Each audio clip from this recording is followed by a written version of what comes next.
ஸ்டவ்வை பற்ற வச்சுக்கிட்டு ஸ்டவ் மேலே ஒரு கடாய் வச்சுருக்கேன். இப்போ இந்த கடாயில் வந்து பார்த்தீங்கன்னா சேமியா நான் வந்து 3/4 கப் அளவுக்கு சேர்த்துக்க போகிறேன்.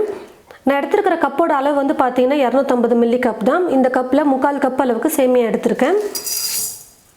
தீ ஃபுல்லாக வைக்காமல் மீடியம் ஃப்ளேமில் வச்சுட்டு கொஞ்சம் நேரம் வறுத்துக்கலாம் சேமியாவை.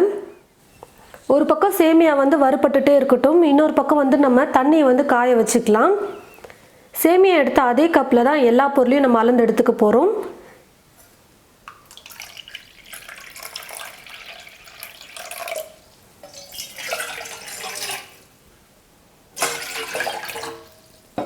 மொத்தமாக நான் வந்து 2 கப் அளவுக்கு தண்ணி எடுத்து வச்சுருக்கேன்.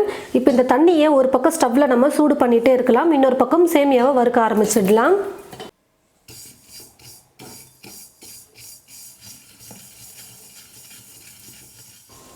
பாருங்கள் ஃப்ரெண்ட்ஸ், ஸ்டவ்வை மீடியம் ஃப்ளேமில் வச்சுக்கிட்டே சேமியாவை ஒரு 3-4 நிமிஷத்துக்கு நல்லா வறுத்து எடுத்துக்கிட்டேன். இப்போ நான் ஸ்டவ்வை ஆஃப் பண்ணிவிட்டு சேமியாவை ஒரு பிளேட்டில் மாற்றிக்கிறேன். ஸ்டவ்வை பற்ற வச்சுக்கிட்டு ஸ்டவ் மேலே இப்போ ஒரு பாத்திரம் வச்சுருக்கேன்.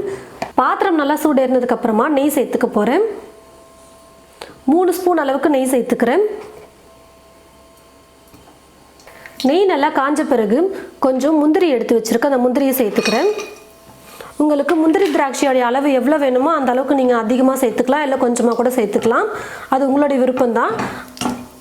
அதே மாதிரி தான் நெய்யோட ஃப்ளேவர் வந்து அதிகமாக பிடிக்காதுன்னு நினச்சிங்கன்னா நீங்கள் 1 ஸ்பூன் அளவுக்கு கூட நீங்கள் சேர்த்துக்கலாம்.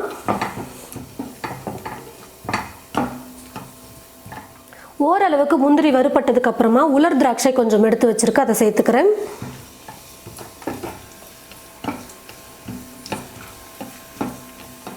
பாருங்கள் ஃப்ரெண்ட்ஸ், முந்திரி திராட்சை ரெண்டுமே நல்லா வறுபட்டு வந்துருச்சு. இப்போ வந்து பார்த்தீங்கன்னா வெறும் முந்திரி திராட்சையை மட்டும் நான் எடுத்து ஒரு பிளேட்டில் வச்சுக்கிறேன்.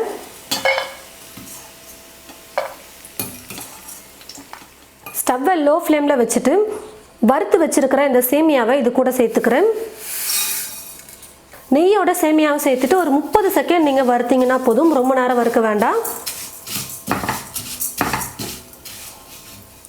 ஒரு 30 செகண்ட் வறுத்தீங்கன்னா போதும். இப்போ இது கூட தண்ணி வந்து சேர்த்துக்க போகிறேன் சேமியா வேகிறதுக்கு.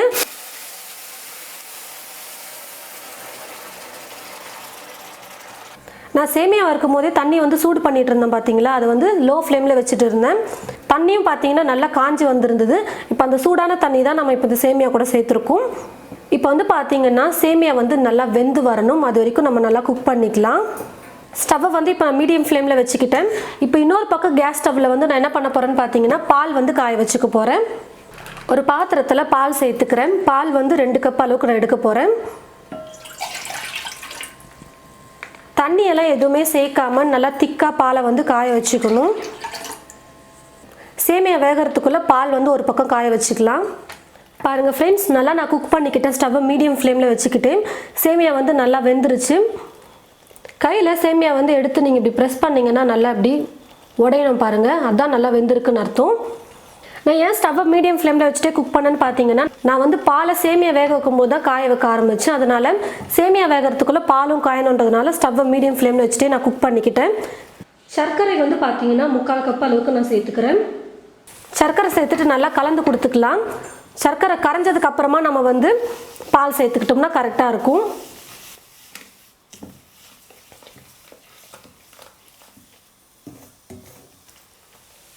சர்க்கரை வந்து பார்த்தீங்கன்னா நல்லா கரைஞ்சி வந்துருச்சு. இப்போ இந்த சமயத்தில் காய வச்சு எடுத்து வச்சுருக்கிற பாலை வந்து நான் சேர்த்துக்க போகிறேன். பால் வந்து பார்த்தீங்கன்னா வடிகட்டிட்டு சேர்த்துக்கோங்க, அதில் பால் ஆடையெல்லாம் இருக்கும், அதனால் அதெல்லாம் இல்லாமல் வடிகட்டிட்டு சேர்த்துக்கலாம். கொஞ்சம் கூட தண்ணியே சேர்க்கக்கூடாது, தண்ணி சேர்க்காம பாலை வந்து கெட்டியாக நம்ம காய வச்சு எடுத்துக்கணும். பால் சேர்த்ததுக்கு அப்புறமா ஸ்டவ்வை ஃபுல்லாக வச்சுக்கிட்டு ஒரு 2-3 நிமிஷம் நம்ம குக் பண்ணோம்னா போதும்.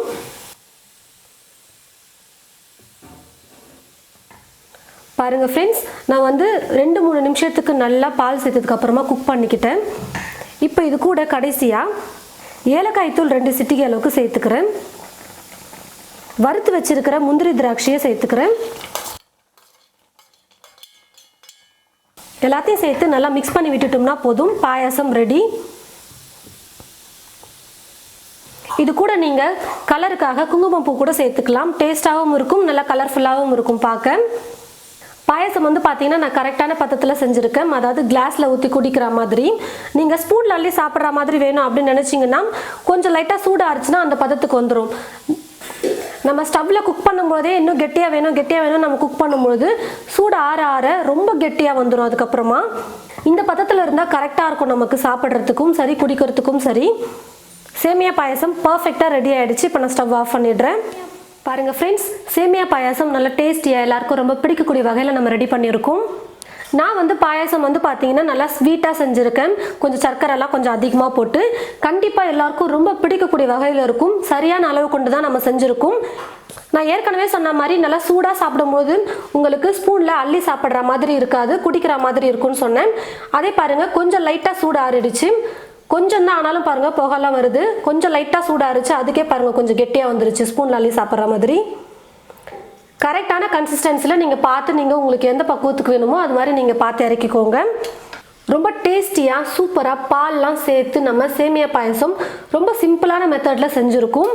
இப்போ தான் ஃபஸ்ட் டைம் ட்ரை பண்ணுறேன் அப்படின்றவங்க கூட செய்யலாம். ரொம்ப ஈஸி தான் பாயசம் செய்யறது.